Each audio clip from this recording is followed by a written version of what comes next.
Voy a tocar el tema que nuestro amado pastor está siguiendo, que está en 1 Corintios 3, del 10 al 23, con un énfasis diferente, pero igual y de acuerdo a la palabra de Dios, con lo que estamos viendo, ¿no?, de parte del pastor y lo que Dios ha revelado. Amén.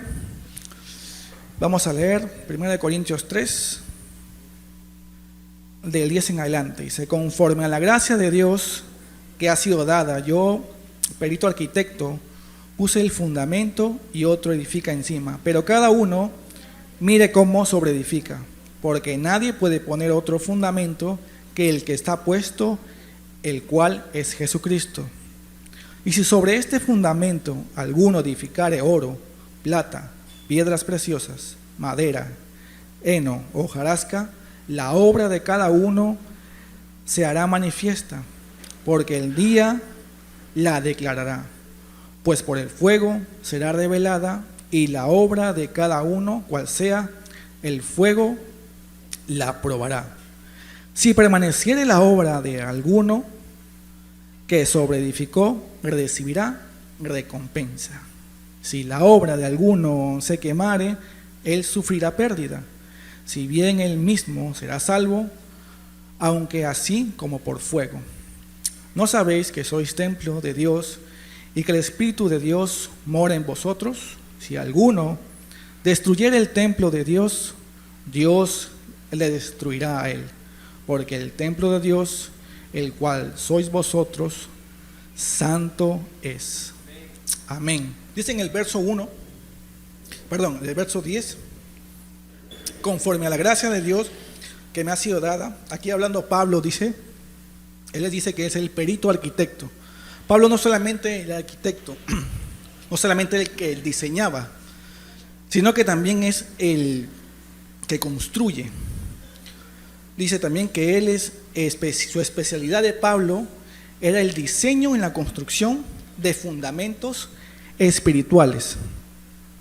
Dice que Pablo iba en cada ciudad, en cada pueblo, a predicar la palabra de Dios, a poner un fundamento, una base. Y eso nos enseña Pablo en Romanos 15:20. A ver, si lo buscamos. Romanos 15:20.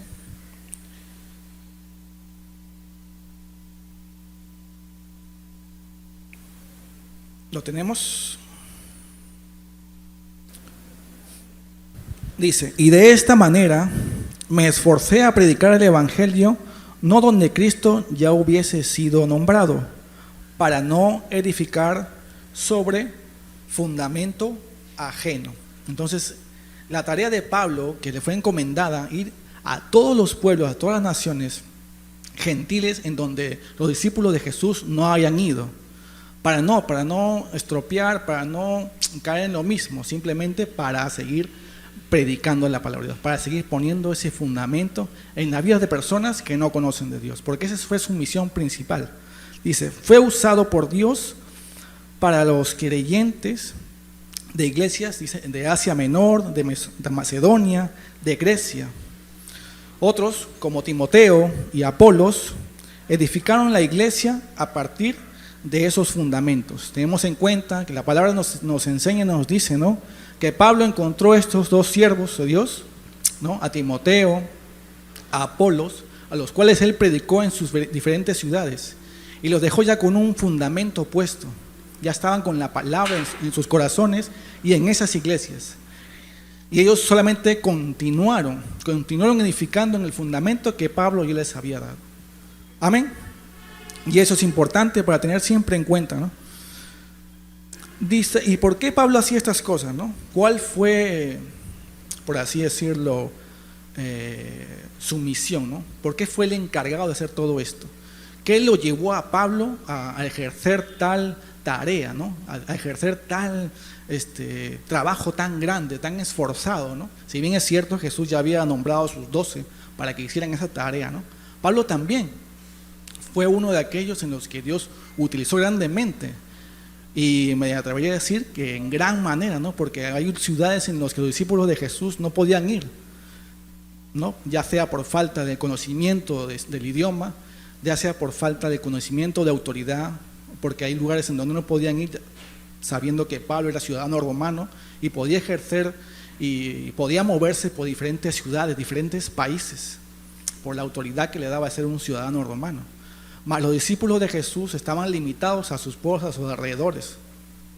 Pero Pablo tenía esa facultad, tenía ese privilegio de poder ir hasta Asia Menor, inclusive llegó a España, llegó hasta Mesopotamia, Grecia, que ahora es Irak, Mesopotamia, Macedonia, tantos lugares fue Pablo, ¿no? Pero ¿cuál fue la misión de Pablo? ¿Cómo es que llega ahí? ¿Cuál es su don? Lo vamos a ver en Efesios 7 y 8.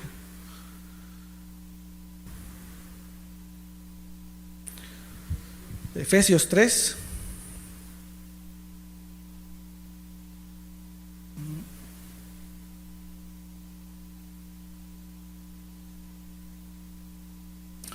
Efesios 3, 7 y 8. Y el cual, dice, yo fui hecho ministro por el don de la gracia de Dios que me ha sido dado según la operación de su poder. A mí, que soy menos que el más pequeño de todos los santos, me fue dada esta gracia de anunciar entre los gentiles el evangelio y de las inescrutables riquezas de Cristo.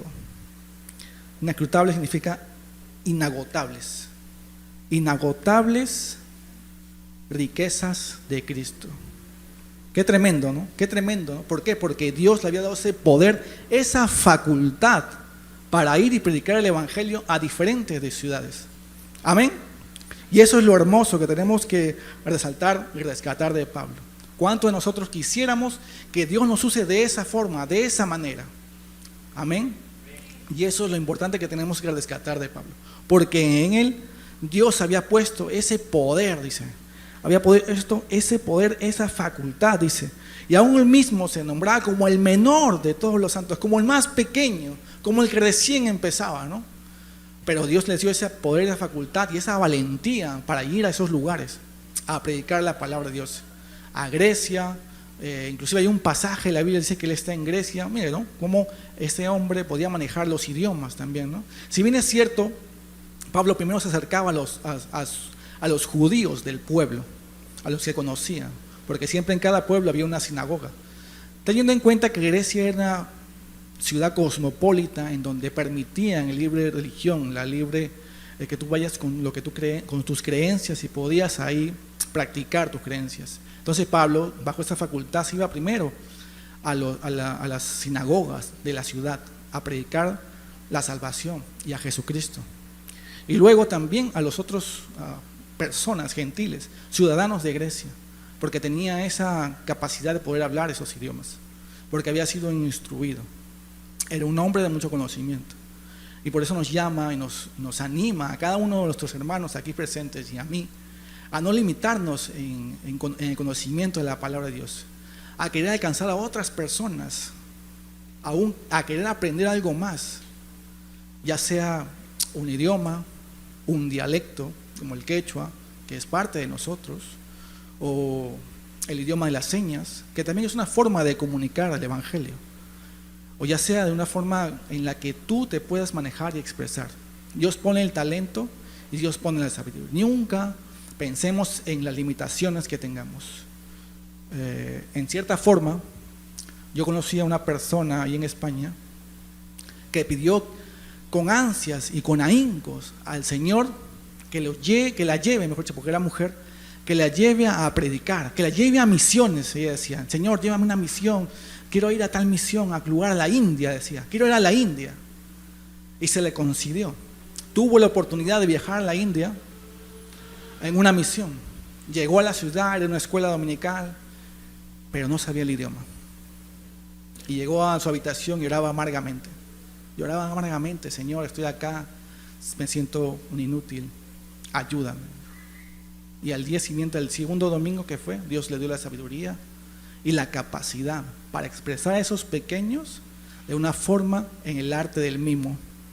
Pintó la cara de blanco y comenzó a enseñar la palabra haciendo como mimo, haciendo juego de manos, divirtiendo a los jóvenes, llevándolos a los niños a la predicación del conocimiento de Dios en el arte del mimo. Amén. Qué hermoso es eso, porque el Señor no se limita.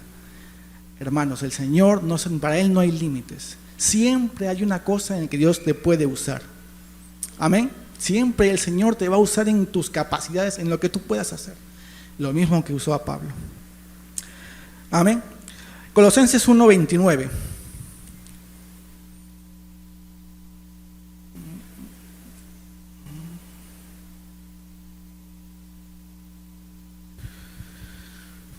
Dice también, hablando de Pablo, para lo cual también trabajo, luchando según la potencia de Él, la cual actúa poderosamente en mí.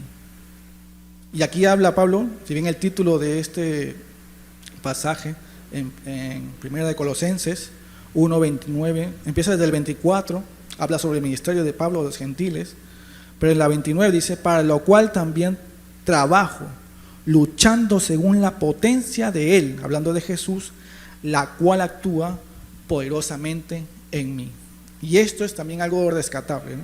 Porque el Espíritu Santo que mora en nosotros nos va a dar esa potencia y esa capacidad para trabajar en la obra del Señor.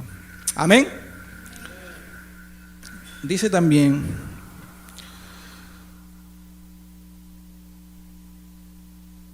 en su palabra que estamos leyendo en 1 Corintios 3, dice, cada uno que debemos saber cómo edificar, dice. Y aquí en esta palabra dice, porque nadie pone otro fundamento que el que está puesto en Cristo. Sobre este fundamento, en el mismo día dice, cada uno mire cómo sobreedifica. Cada uno mire cómo sobreedifica. Y aquí en este pasaje, en esta parte, en esta fracción, nos llama a que como líderes, primeramente nos habla a los maestros, a los evangelistas, a los pastores, que tenemos, y como líderes también de la casa, que tenemos que saber cómo edificamos, ¿no?, el fundamento de la palabra de Dios en las personas que Dios nos ha encargado, ya sea en el grupo de comunión familiar, ya sea a nivel ministerial. Tenemos que tener siempre en cuenta que el Señor nos llama, y aquí a Pablo nos dice, ¿no?, cada uno mire cómo sobreedifica. Y en la 11 dice, porque nadie puede poner otro fundamento que es el que está puesto, el cual es Jesucristo. Y sobre este fundamento alguno edificare oro, plata, piedras preciosas, madera, heno o hojarasca. Y aquí nos habla de dos materiales, por así decirlo, diferentes, ¿no? Ya le hemos oído esto del pastor, como nos enseña, ¿no? Pero también dice que el oro habla prácticamente de el oro, la plata y ¿cómo se llama? Y las piedras preciosas son materiales que preceden, o sea, que continúan, que nunca se van a desgastar, que siempre continúan, o sea, que nunca se van a malograr, nunca va a tener algún defecto, pero sí son maleables, ¿no? El oro, la plata, se puede fundir, se puede quemar, puede ir en altas temperaturas y ahí se pueden trabajar con ellos. Y también Dios nos habla, ¿no?, que vamos a pasar por fuego, dice, ¿no? Y esas son las pruebas, las que el Señor va a poner en nuestro camino, en nuestro andar. Y es ahí, como hijo de Dios, si están puestos nuestros fundamentos en Jesucristo, vamos a salir victoriosos. El Señor, de esa piedra que a lo mejor está en bruto, sin forma, el Señor nos va a moldear con el fuego, con la prueba, y vamos a salir algo hermoso. Un anillo hermoso, un collar hermoso, algo hermoso, un instrumento, una herramienta de Dios hermosa. Amén. Dice, Cristo es el fundamento, la piedra preciosa. Pablo no diseñó el fundamento, solo lo puso en su lugar, dice.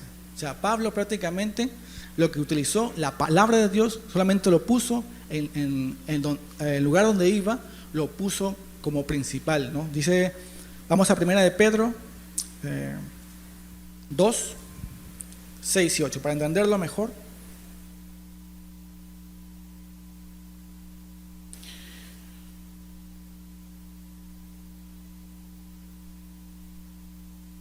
¿Lo tienen? Primera de Pedro 2.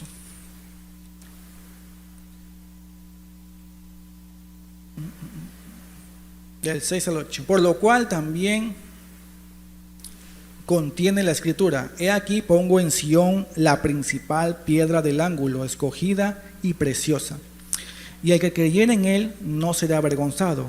Para vosotros pues, los que creéis, él es precioso, pero para los que no creen, la piedra que los edificadores desecharon ha venido a ser la cabeza del ángulo, piedra de tropiezo y roca que hace caer, porque tropiezan en la palabra, siendo desobedientes, a lo cual fueron también destinados.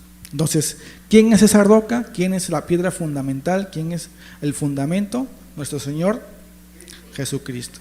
Y eso es lo que tenemos que tener siempre en cuenta. Amén. Cristo es el fundamento, como le había dicho. En el verso 12 dice: y si sobre este fundamento alguno edificare, lo que habíamos leído sobre el oro, la plata, las piedras preciosas, dice, las piedras representan también las piedras, como las piedras preciosas, el oro y la plata, son materiales de calidad, como había dicho, ¿no? Superior, dice, de calidad superior. Representan también el servicio espiritual a la iglesia. Amén. Eso es importante también. ¿Qué tanto de valor le damos como hijos de Dios al servicio en la iglesia? Y la madera, el heno, la hojarasca, son materiales impredecibles, ¿no? Que representan la actividad superficial, que carecen de valor eterno, dice. No se refiere a actividades malas, dice, pero por el fuego serán reveladas. Entonces, ¿qué quiere decir? Que en las dos hay un valor importante, que es el servicio espiritual en la iglesia. Quiere decir la oración, algo que va a preceder, ¿me entienden? La oración, el venir a congregarse, el orar, el ayunar, el predicar, el hablar la palabra de Dios. Esas son cosas valiosas, eso es como el oro, ¿no? Eso es como la plata. Vamos a ir a Primera de Pedro 1.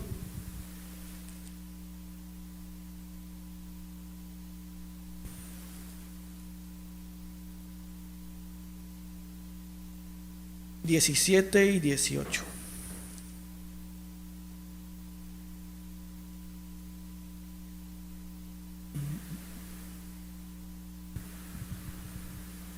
Amén. Y dice: y si invocáis por Padre a aquel que sin acepción de personas juzga según la obra de cada uno, conducíos con temor todo el tiempo de vuestra peregrinación, sabiendo que fuisteis rescatados de vuestra vana manera de vivir, la cual recibisteis de vuestros padres, no con cosas corruptibles como el oro o la plata.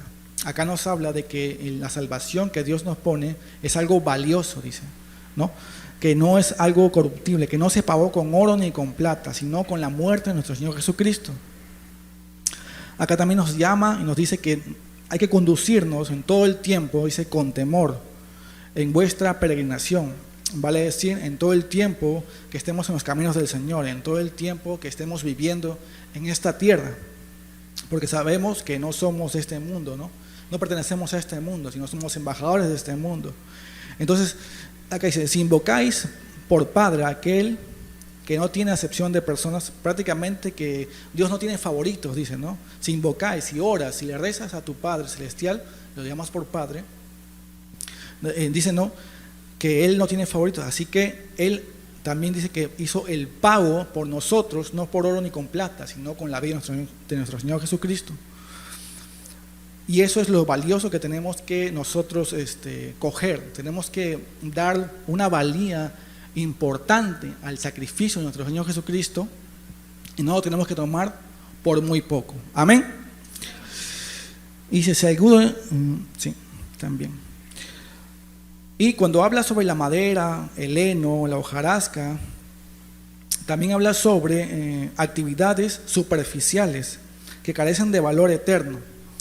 Y también nos dice que no es que sean malos, sino que prácticamente no son algo que el Señor valore demasiado, ¿no? Que nos dé esa valía grande, pues, ¿no? Sino que es algo que a veces son superficiales y que muchas veces, si bien es cierto, Dios lo ve con agrado, pero no es algo que trascienda, pues, ¿no? O sea, al venir, el acomodar la silla, hacer cosas que a lo mejor muchas veces nos van a ayudar, sí, van a ayudar en colaborar a la iglesia, esto que el otro, pero lo más valioso, lo que Dios más quiere, aparte de las cosas, como da un ejemplo, Marta, ¿no? Marta y María, ¿no? Si bien es cierto, uno no está haciendo nada malo, ¿no? Estaba ayudando, ¿no? Preparar la comida para el maestro, en los quehaceres del hogar, pues, ¿no? ¿Y qué le dijo Jesús? Marta, Marta, afanada estás, dice, ¿no? ¿Por qué no coges lo mejor que ha hecho María? Si bien es cierto, vamos a estar afanados en muchas actividades de la iglesia, pero lo que Dios más quiere, lo que Dios más valora, es el hecho que tú estés a sus pies, es el hecho que lo estés buscando constantemente. Que no son malas, porque acá nos da un valor que no son malos, ¿no? La madera, el heno, la hojarasca, no son actividades malas, pero sí son actividades que Dios te dice, ¿no? Que prefiere que lo busques como con oro, como con plata. Amén. Dice también que por el fuego, dice, serán reveladas. Vamos a Primera de Pedro, eso le habíamos leído, creo. Job 23:10.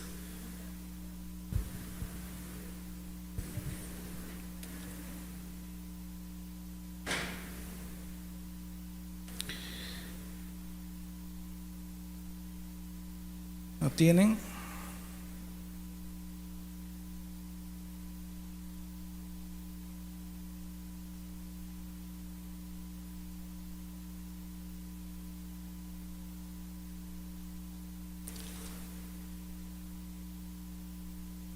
Job 23 dice, mas él conoce mi camino, dice, me probará y saldré como oro.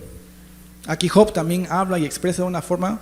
Si leen todo el 23, es muy hermoso este pasaje, lo que habla Job, pero más el 10 dice, hablando sobre el oro y el plata, dice, mas él conoce mi camino, me probará y saldré como oro. Esto es lo que nos habla en la palabra, que por el fuego serán todas las cosas que hagamos probadas, dice.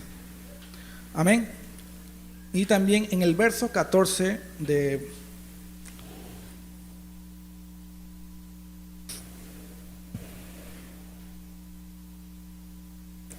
dice, si permaneciere la obra de alguno que se orificó, recibirá recompensa, dice, ¿no? Si permaneciere todo lo que se haya logrado para su poder a la gloria de Dios, dice, ¿no? Sobrevivirá. Todo lo que hagamos y todo lo que va a permanecer tiene que ser siempre para que Dios sea glorificado. Vamos a Filipenses 3, del 13 al 14.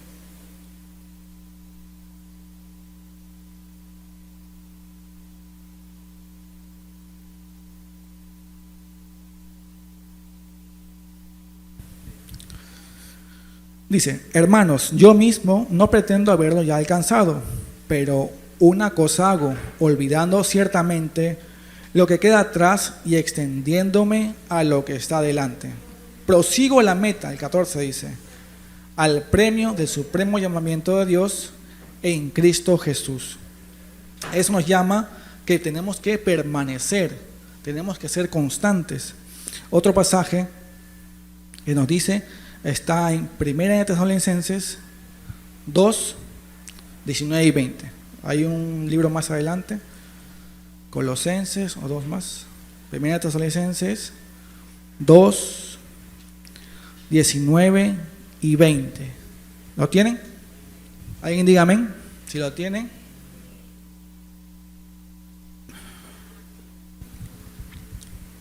Dice, Porque, ¿cuál es nuestra esperanza o gozo o corona de que me gloríe? ¿No lo sois vosotros delante de nuestro Señor Jesucristo en su venida? Vosotros sois nuestra gloria y gozo. Amén. Y eso es lo que Dios nos da. La gloria y el gozo del Señor es que nosotros continuemos, que permanezcamos, que seamos constantes. Y eso es lo más importante que tenemos. Eso es el gozo, dice para Pablo. Vosotros sois la gloria y el gozo. Y ese es el regocijo que Dios tiene para con sus hijos cuando permanecemos en sus caminos. Según de Timoteo 4,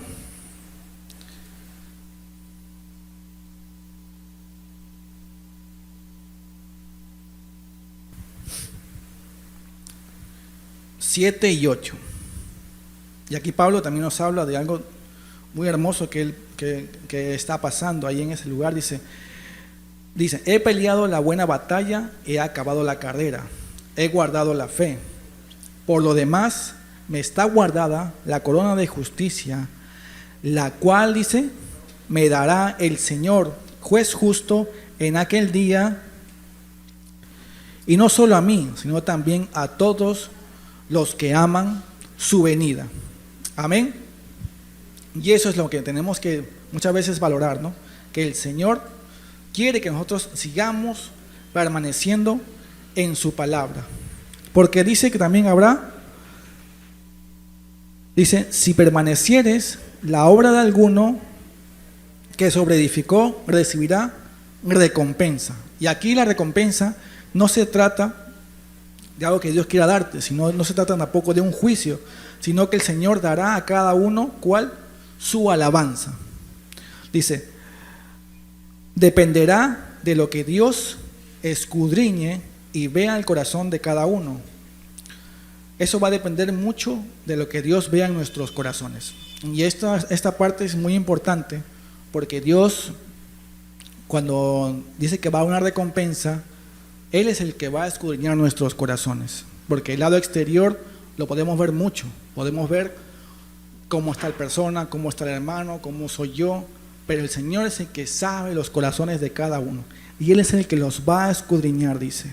Él va a escudriñar los motivos, los pensamientos y las actitudes interiores. Las actitudes interiores. La recompensa final no dependerá del servicio exterior, sino la devoción interna, dice, de la devoción interna. Y eso es importante, hermanos. No va a depender de lo mucho que hagamos, sino va a depender mucho de la devoción interna, de lo que nosotros como hijos de Dios vivamos en otros lugares, hagamos para Dios todo lo que Él nos ha mandado a hacer, en obediencia a su palabra. Y ahí lo podemos ver. Primera de Corintios 10:31, aquí en este mismo libro. Primera de Corintios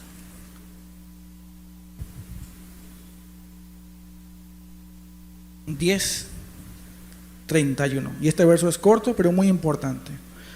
Y si pues coméis o bebéis o hacéis otra cosa, hacedlo todo para la gloria de Dios, dice. Y eso es lo que tenemos que hacer siempre. Eso es lo que va a ver Dios. En los lugares donde nos encontremos, lejos de la congregación, lejos de la iglesia, el Señor, que es omnipresente, lo va a ver todo. Y es ahí donde nuestros ojos, nuestro cuerpo, donde nosotros mismos nos vamos a dar cuenta si estamos haciendo lo bueno y lo malo. Porque todo, dice, lo que comieres, lo que bebieres, toda aquella cosa que quieras hacer, hazlo como para la gloria de Dios. Amén. Y eso es importante. Dice, la recompensa final, dice, como hemos leído, dice, la libertad cristiana y los actos cotidianos deben de usarse para darle la gloria a Dios, lo que ya hemos leído, ¿no? En el verso 15 del pasaje que estábamos leyendo, dice, si la obra de alguno se quemare, él sufrirá pérdida, si bien él mismo será salvo, aunque así como por fuego. Y en esta parte voy a usar otra traducción para que se entienda un poco mejor.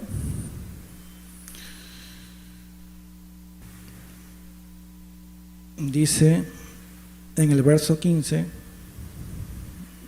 la letra más chiquita, yo que soy un poco corto de vista. Pero si la obra se consume, el constructor sufrirá una gran pérdida. La construcción se salvará, el constructor se salvará, pero como quien apenas se escapa atravesando un muro en llamas. Esa es la traducción en lenguaje actual, me parece. ¿Sí? Nueva traducción viviente de lo que claramente está hablando Pablo aquí, ¿no? Que el constructor se salvará, que la salvación no la vamos a perder. Eso está claro, pero si nos salvaremos, dice, como quien sale de una habitación en llamas. Prácticamente vamos a salir todos maguñados, ¿no? Con uno que otro dolorcito. Pero al final no vamos a perder nuestra salvación, pero sí teniendo siempre en cuenta que vamos a sufrir una pérdida, pues, ¿no? Todo lo que hemos edificado se va a derrumbar y vamos a tener que empezar todo de nuevo y vamos a perder todo lo que hemos caminado, todo hemos trajinado. Entonces, como hijos de Dios, procuremos y esforcémonos para no perder lo que ya hemos estado haciendo, ¿no? Poner el fundamento es importante y el fundamento es Cristo, no nuestras ideas, no nuestros pensamientos, no nuestra sabiduría, no lo que yo puedo pensar, lo que yo pueda creer, sino la palabra de Dios. Porque de lo contrario, dice acá, que se va a caer la construcción cuando pase por la prueba. Amén. En el verso 16 y 17, vamos a leerlo. Si alguno destruye el templo de Dios, bueno, el 16 primero. ¿No sabéis que sois templo de Dios y que el Espíritu de Dios mora en vosotros? Si alguno destruyere el templo de Dios, Dios le destruirá a él, porque el templo de Dios, el cual sois vosotros, santo es. Wow, qué tremendo, ¿no? Dios te va a destruir, dice. Y aquí, esto es una advertencia para todo aquel que quiera, o siquiera, dice, ¿no?, interferir en la edificación de la iglesia y sobre el fundamento de Cristo. Y esto muchas veces vamos a verlo, ¿no? Porque el mundo, de una u otra forma, la sociedad corrupta, quiere que el cristiano pise el palito, quiere que el cristiano caiga. Y van a haber pruebas a través de las personas porque van a querer, de una u otra forma, provocar que eso suceda. Pero Dios dice, ay de aquellos, dice, ¿no? Hay de aquellos que quieran hacer esto, ¿no? Porque Dios los va a destruir. Hay de alguno, dice, que destruyera el templo. ¿Cuántos acá creen que somos templo del Espíritu Santo? Amén. Todos somos templos, todos somos parte de Él. Aquí está morando el Espíritu Santo. Somos parte, somos miembros de un cuerpo cuya cabeza es Jesucristo. Y más claro lo vamos a ver en Mateo 18.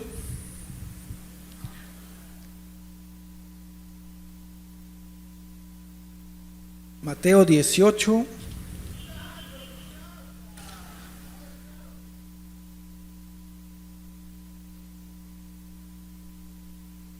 seis y 7. ¿Lo tienen, hermanos? Amén. Y cualquiera que haga tropezar a alguno de estos pequeños que creen en mí, mejor le fuera que se le colgase al cuello una piedra de molino de asno y que se le hundiese en lo profundo del mar. Ay del mundo por los tropiezos, porque es necesario que vengan tropiezos, pero ay de aquel hombre por quien viene el tropiezo. Por tanto, si tu mano o tu pie te es ocasión de caer, córtalo y échalo de ti. Mejor es entrar en la vida cojo o manco, que teniendo 2 manos y 2 pies, ser echado en el fuego eterno. Amén. Bueno, pero yo hasta el 7, hablando sobre el mundo, que es lo que busca, ¿no? Que muchas veces los hijos de Dios caigamos, Pero también de otra forma, nosotros no debemos de buscar eso, pisar el palito, tropezar. Por eso es importante estar fundamentados en la palabra de Dios. Por eso es importante que debemos saber en qué están nuestros fundamentos, en qué estamos siendo fundamentados. Y eso tiene mucho que ver con que tengamos una actitud, tengamos una forma de vivir la vida cristiana, leyendo la palabra, congregándonos, que es importante, ir a los evangelismos, ir a las reuniones de comunión familiar, todo aquello que el Señor te ayude a crecer, a que su fundamento siga edificándose en tu vida. Amén. Y también nos habla también para los creyentes, también no solamente para los del mundo. Y esto es una gran advertencia.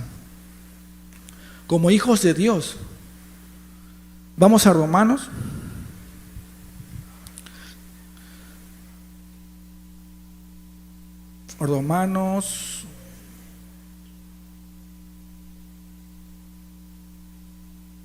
Romanos 14. Y tenemos que tener siempre cuenta, si bien es cierto, todo este capítulo de Romanos es importante y es interesante, lo vamos a leer desde el 15. Romanos 14, 15 en adelante dice. Sí, lo tengo acá. Pero si por causa de la comida tu hermano es contristado, ya no andas conforme al amor. No hagas que por la comida tuya se pierda aquel por quien Cristo murió. No sea pues vituperiado vuestro bien, porque el reino de Dios no es comida ni bebida, sino justicia, paz y gozo en el Espíritu Santo, porque el que en esto sirve a Cristo agrada a Dios y es aprobado por los hombres. Así que sigamos lo que contribuye a la paz y a la mutua edificación. No destruyas la obra de Dios por causa de la comida. Todas las cosas a la verdad son limpias, pero es malo que el hombre haga tropezar a otros con lo que come. Bueno es no comer carne ni beber vino, sin nada en que tu hermano tropiece o se ofenda o se debilite. ¿Tienes tu fe? Tenla para contigo delante de Dios. Bienaventurado el que no se condena a sí mismo en lo que aprueba, pero el que duda sobre lo que come es condenado, porque no lo hace con fe, y todo lo que no proviene de fe es pecado. Y esto es importante, hermanos. Tenemos que tener siempre en cuenta esto, que hay hermanos maduros en la fe y hay hermanos que recién están empezando en la fe. No vaya a ser por cada alguna cosa que nosotros tengamos como hermanos mayores o hermanos maduros en la fe y que lo tenemos controlado, que yo puedo soportar esto, que no hay problema, yo puedo escuchar esto, yo puedo ver esto, yo puedo comer esto, yo puedo beber esto, y alguno de estos hermanos pase por alguna situación, ya sea de alcoholismo, ya sea de pornografía, ya sea de sensualismo, ya sea de chisme, ya sea de mentira, cualquier vicio que del mundo haya traído y que aún no está superando, cualquier debilidad, hermanos, tenemos que apoyar a los hermanos, ya sea en nuestras acciones, porque es importante que si algunos otros pueden manejar alguna de sus debilidades y el hermano no, tenemos que apoyarle. Tenemos que dejar de hacer tal o cual cosa para ayudarle al hermano a crecer, para ayudarle a como dice acá, a la edificación, a la mutua edificación. Así que sigamos lo que contribuye a la paz y a la mutua edificación, dice. No destruyas la obra de Dios por la causa de la comida. ¿Y cuál es la obra de Dios? El sacrificio de Jesucristo en la cruz del Calvario. Hermanos, si hay que dejar alguna cosa para que tu hermano crezca, tienes que dejarla. Si hay que dejar el egoísmo, si hay que dejar el pensamiento solamente yo, hay que dejarlo. Para que tu hermano que está a tu costado sea edificado y sea bendecido. Amén. Y sobre todas las cosas, dice en el verso 17, porque el reino de Dios no es comida ni bebida, sino justicia, paz y gozo en el Espíritu Santo. Y eso es importante, hermanos. Allí se encuentran plasmados los dones, ¿no? El fruto del Espíritu Santo, la paz, el gozo, la justicia. Y eso es lo que tiene que prevalecer en nuestra vida, más que en muchas situaciones, más que en muchas cosas o circunstancias que nosotros en nuestro pensamiento podamos pensar que está bien, que es bueno para mí, pero que no pensamos muchas veces en el hermano que está al costado. Algunas veces bromas, chistes que podamos decir pueden ser ofensivas para el hermano, pero para nosotros está bien, pero para el hermano está mal, y se va a sentir mal, como dice su palabra, contristado, vaya a tropezar y vaya a pensar que ¿para qué me fui del mundo si en la iglesia son iguales? Tenemos que tener un poco de sabiduría para con nuestros hermanos nuevos también. No seamos necios, porque la palabra de Dios dice también que no seamos necios, el cual traducido es tonto. No digamos tonterías que puedan afectar a otros. Y si sabemos que han afectado, si vemos que su semblante cambia, acercarnos a Él y vamos a ver, pedirle perdón, vamos a preguntarle qué está pasando, preocuparnos, tener empatía por el hermano nuevo que recién comienza. Amén. Y bueno, hermanos, en conclusión dice, Dios nos ayude a aprender a valorar sus riquezas en Cristo y hacer su voluntad para la edificación de la iglesia en todo el cuerpo de nosotros como iglesia en Cristo Jesús.